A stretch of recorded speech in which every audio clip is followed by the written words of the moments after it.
नमस्कार। जय उत्तराखंड, जय गोलू देवता की। जैसे कि मैं अपने ब्लॉग के द्वारा आपको उत्तराखंड के कई मंदिरों के बारे में बताती हूँ। आज हम गोलू देवता के प्रसिद्ध मंदिर के बारे में बात करेंगे। पूरे कुमाऊं क्षेत्र में गोलू देवता काफ़ी प्रसिद्ध हैं। प्रदेश में इनके कई सारे मंदिर हैं। गोलू देवता का प्रसिद्ध मंदिर उत्तराखंड राज्य के अल्मोड़ा जिले के चितई नामक स्थान पर स्थित है। यह मंदिर अल्मोड़ा शहर से 10 किलोमीटर की दूरी पर स्थित है। ऐसा मानना है कि इस मंदिर में जो भी व्यक्ति कोई मुराद लेकर आता है उसकी वह मनोकामना जरूर पूरी होती है। साथ ही अगर कोई यहाँ पे न्याय के लिए आता है, गोलू देवता से न्याय की अर्जी लेके आता है, तो गोलू देवता उसका पूरा न्याय करते हैं। गोलू देवता की कहानी बताती हूँ मैं आपको। गोलू देवता जिन्हें न्याय का देवता भी कहा जाता है, अपने न्यायप्रिय स्वभाव एवं सभी कामनाएं पूरी करने के लिए पूरे विश्व में प्रसिद्ध है। ऐसी लोक कथा है कि गोलू देवता कत्यूरी राजवंश के राजा झालुराई की इकलौती संतान थे। राजा झालुराई एक न्यायप्रिय, दयालु और तेजस्वी राजा थे। उनकी 7 रानियां थी, परंतु उनकी एक भी संतान नहीं थी। उनको अपना वंश आगे न बढ़ा पाने का बहुत डर था, जिसके कारण वो काफ़ी परेशान रहते थे। एक दिन राजा ने एक ज्योतिष से पूछा, तो उसको ज्योतिष ने बताया राजा को कि भगवान भैरव की तपस्या करो।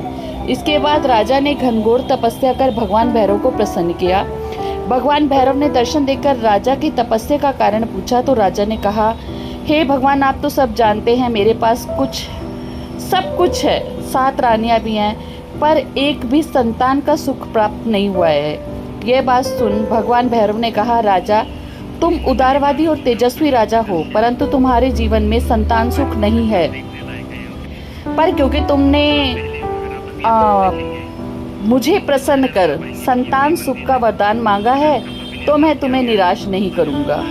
मैं खुद तुम्हारे घर पर पुत्र के रूप में जन्म लूंगा, परंतु तुम्हें 8वीं शादी करनी पड़ेगी। यह सुनकर राजा बहुत खुश हुआ और भगवान भैरव से पूछा कि वह कौन सौभाग्यशाली स्त्री होगी जिसके गर्भ से आप जन्म लेंगे। इस प्रश्न पर भगवान भैरव ने कहा कि उचित समय आने पर तुम्हें खुद ही यह ज्ञात हो जाएगा कि तुम्हारी 8वीं पत्नी कौन होगी। कई दिन बीत गए, पर राजा को वह स्त्री नहीं मिली जिससे वह विवाह कर सके। एक दिन राजा शिकार पर गए हुए थे। पूरे दिन शिकार के बाद उन्हें प्यास लगी, तो सेवकों से पानी मांगा, पर पानी खत्म हो चुका था। इसलिए सेवक पानी की तलाश में निकल गए और काफ़ी देर तक वापस नहीं आए। तो राजा उनकी तलाश में एक तालाब के किनारे पहुंचे, जहां उन्हें सिपाही सारे बेहोश पड़े हुए मिले। ये देखकर राजा बहुत चौंक गया और जैसे ही पानी पीने लगा, वैसी एक स्त्री की आवाज़ सुनाई दी, रुक जाओ, इन सभी ने यही गलती करी थी। ये तालाब मेरा है और मेरी आज्ञा के बिना तुम इसमें पानी नहीं पी सकते। राजा ने मुड़कर देखा तो वह उस स्त्री को देखते ही रह गए। वह स्त्री बहुत सुंदर थी। राजा उसे देखकर मंत्रमुग्ध हो गए। राजा ने बताया कि वह इस राज्य के राजा झालुराई है और पूछा कि देवी, आप कौन है? इस वन पर आप क्या कर रही हैं? उस स्त्री ने बताया कि वो पंच देवताओं की बहन कालिंगा है और झालुराई को यह साबित करने के लिए कहा कि वह राजा है। इस पर झालुराई को याद आया कि भगवान ने उसे सपने में बताया था कि उनकी जो 8वीं पत्नी होगी वो पंच नाम देवताओं की बहन कालिंगा होगी। तो राजा एकदम हैरान रह गए और जब उस स्त्री ने राजा को यह साबित करने को कहा कि वे राजा है, तो इस पर राजा ने कहा कि आप बताएं, मैं ऐसी राजा होने का क्या प्रमाण दूं आपको जिससे आपको ये विश्वास आ जाए कि मैं राजा हूँ। तो उस औरत ने पास में ही देखा 2 भैंसे आपस में लड़ रहे हैं, तो उसने कहा कि इन्हें अलग कर सको तो मैं मान जाऊंगी कि आप राजा झालुराई हो। राजा ने काफ़ी कोशिश की, मगर वह सफल नहीं हो सका, उन भैंसों की लड़ाई को नहीं छुड़वा सका। तो यह देखकर कलिंगा ने अपने आप उन 2 भैंसों को अलग कर उनकी लड़ाई समाप्त करा दी। राजा ये देखकर बहुत प्रभावित हुए और देवी कलिंगा को अपनी 8वीं पत्नी बनाने का ठान लिया और विवाह का प्रस्ताव पंच देवताओं के सम्मुख रखा। पंच देवता भी राजा झालुराई की महानता से प्रभावित थे, इसलिए दोनों का विवाह तय कर दिया। विवाह के कुछ ही वक्त बाद रानी कलिंगा गर्भवती हो गई। यह देख 7 रानियां कलिंगा से जलने लगी। 7 रानियों ने मिलकर योजना बनाई कि कैसे भी रानी कलिंगा की संतान को खत्म करना है, क्योंकि अगर ये 7वीं संतान पैदा हो गई तो राजा कलिंगा को ही सबसे ज़्यादा मानेंगे, हमारा कोई वजूद नहीं रहेगा इस राज्य में। ये सुनकर ये उन 7 रानियों ने आपस में सलाह करी और कलिंगा से कहा कि एक ज्योतिषी ने उन्हें बताया कि जन्म के वक्त अगर तुम अपनी संतान को देखोगी तो वो मर जाएगी। और राजा को बोला कि हम चाहते हैं कि कलिंगा की 7वीं संतान को हम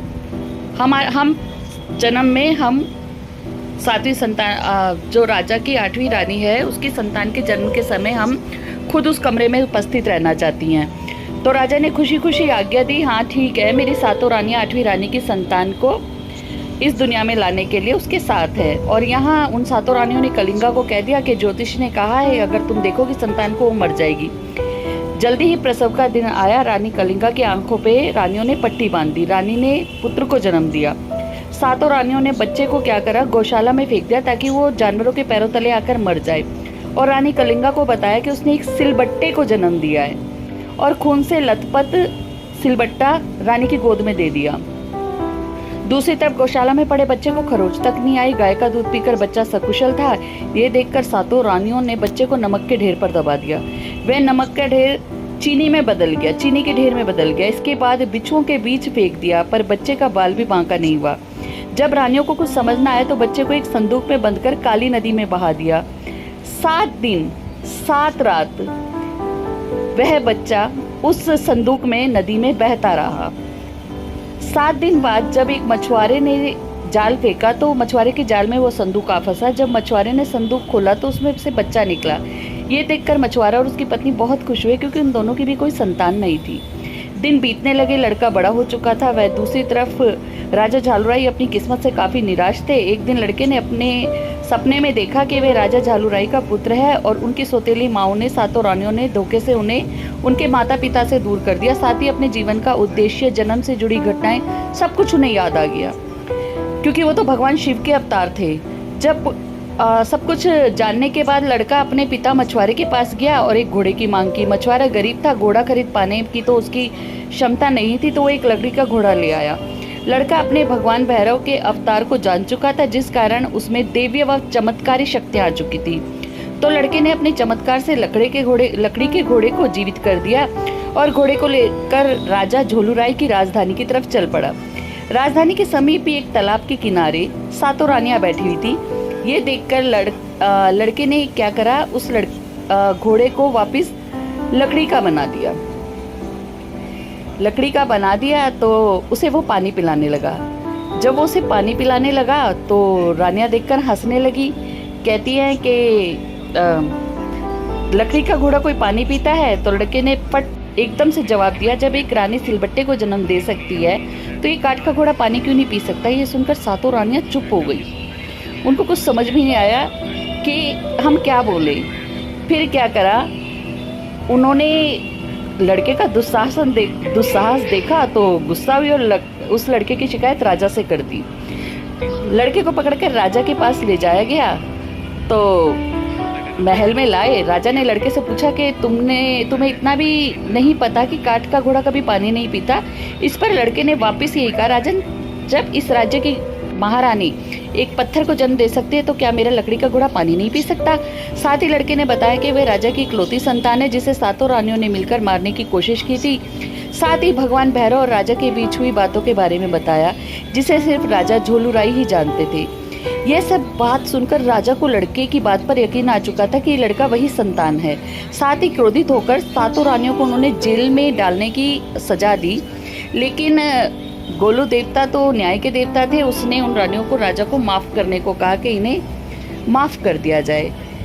राजा ने उसकी बात मानी और रानियों को माफ कर दिया। तब से गोलू राजा ने अपने राज्य में खूब अच्छे से राज्य किया। पूरे अपने राज्य में सबके न्याय प्रियता के लिए वे दूर दूर तक जाने जाते थे। और भक्तों, आज भी वो न्याय के देवता हैं। भक्त दूर दूर से, ये देखिए, चिट्ठियाँ, अर्जी, भगवान के दरबार में ये जो अर्जी लगाई हुई है, लोग देश विदेश से आके इस भगवान के दर पे अर्जी लगाते हैं। और ये मानी हुई बात है भक्तों, यहाँ जब अर्जी लगाते हैं तो ये गोलू देवता का दरबार देखिए। गोलू देवता सब अर्जियों को स्वयं पढ़ते हैं और जल्दी से जल्द उनका अर्जियों को मंजूर करके उनके सब बिगड़े काम बनाते हैं। धन्य है उत्तराखंड, जहाँ पर साक्षात देवताओं का वास है, देवियों का वास है। हे गोलू देवता, आपके दरबार में ये आप देखिए कितनी घंटियाँ चढ़ाई जाती हैं। दूर दूर से लोग, जिनकी मनोकामना कहीं से पूरी नहीं होती। तो मेरी जान पहचान में खुद एक है जिसकी मनोकामना कहीं जाके पूरी नहीं हुई थी। वह गोलू देवता के दरबार में गया। पंचारण में जाकर उसने घंटी के साथ गोलू देवता के दरबार में अपनी अर्जी लगाई, और आप विश्वास नहीं कर पाएंगे, 10वें महीने में उसकी मनोकामना पूरी करी गोलू देवता ने। उसके घर में पुत्र की प्राप्ति हुई, जिसके लिए वो कई सालों से तरस रहे थे। ये मेरी आंखों देखी है, मेरे अपनों की बात मैंने आपको बताई है। गोलू देवता इतना महात्म रखते हैं उत्तराखंड में। यहाँ पे लगाई हुई अर्जी हमेशा स्वीकार होती है, और इस मंदिर में अगर कोई विवाह किया जाए तो वो जिंदगी भर बहुत सुखी वैवाहिक जीवन व्यतीत करते हैं। गोलू देवता के दर्शन आप कर रहे हैं। इसका मंदिर बहुत दूर दूर तक प्रसिद्ध है। उत्तराखंड में अल्मोड़ा में, चंपारण में यह मंदिर देखिए आप, यह मंदिर स्थित है। इस मंदिर की शोभा देखते ही बनती है। दूर दूर से श्रद्धालु इस मंदिर में आते हैं। गोलू देवता न्याय के देवता माने जाते हैं। यह मंदिर बहुत प्रसिद्ध है उत्तराखंड में। आप विश्वास नहीं करेंगे, इस मंदिर में चारों तरफ घंटियाँ और अर्जियाँ ही दिखाई देती हैं। ये देखिए आप, जिनकी मनोकामना पूरी होती है वो यहाँ पे घंटी चढ़ाते हैं। ये धुनी रमी हुई है, एक धुनी जो 12 महीने जलती है। भगवान के दरबार पर भक्तों द्वारा चढ़ाई गई घंटियाँ देखिए आप। गोलू देवता बहुत मान्यता रखते हैं। यह देखिए, जिनकी मनोकामनाएं पूरी होती हैं, गोलू देवता का पूरा मंदिर घंटी और भक्तों की अर्जियों से भरा हुआ है। गोलू देवता विराजमान यहाँ पर सब भक्तों की अर्जी पढ़ते हैं और उनको उनका मनवांछित फल देते हैं। हे गोलू देवता, आप सब पर कृपा बनाए रखिए। यह अर्जियाँ हैं भगवान के दरबार की। विश्वास कीजिए, इस मंदिर में कहीं भी छोटी सी जगह खाली नहीं मिलेगी आपको घंटियों और अर्जियों से। चारों तरफ घंटियाँ और अर्जियाँ। गोलू देवता आज भी यह मान्यता है कि स्वयं आकर यहाँ पर इन अर्जियों को पढ़कर प्रभु पूरा न्याय करते हैं। ये शिव के अवतार बाबा भैरव के अवतार है। गोलू देवता का मंदिर विश्व विख्यात, बहुत दूर दूर तक मशहूर है। यह देखिए आप, क्या क्या अर्जी, आज से ही नहीं कितनी सालों पुरानी अर्जियाँ यहाँ हैं। आप देखिए ये कितनी अर्जियाँ हैं, और यह अर्जियाँ आज भी ऐसी की ऐसी भगवान के दरबार पे रखी रहती हैं। जिन अर्जियों को भगवान, ये गोलू देवता के आप दर्शन कर रहे हैं, ये गोलू देवता अपने घोड़े पे सवार हैं। हे गोलू देवता, सभी भक्तों की मनोकामना पूरी करना। मेरे परिवार, मेरे घर, मेरे बच्चों और सब भक्तों के परिवार में सुख समृद्धि का दान देना। आपकी सदा ही जय हो। जय गोलू देवता, जय उत्तराखंड, जय।